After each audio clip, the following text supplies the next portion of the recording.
রহিম জাদুর দরজা পেরিয়ে একটি বিশাল আলোকিত দুর্গে পৌঁছায়।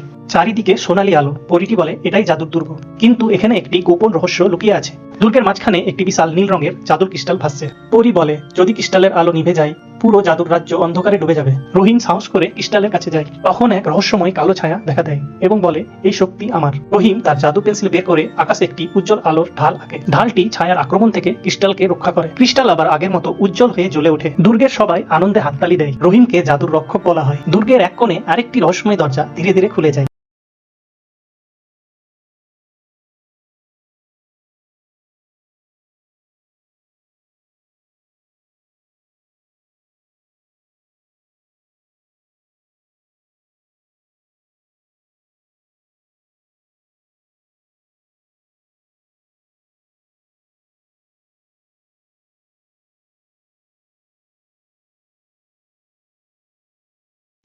ভিতর থেকে নীল আলো বের হয়।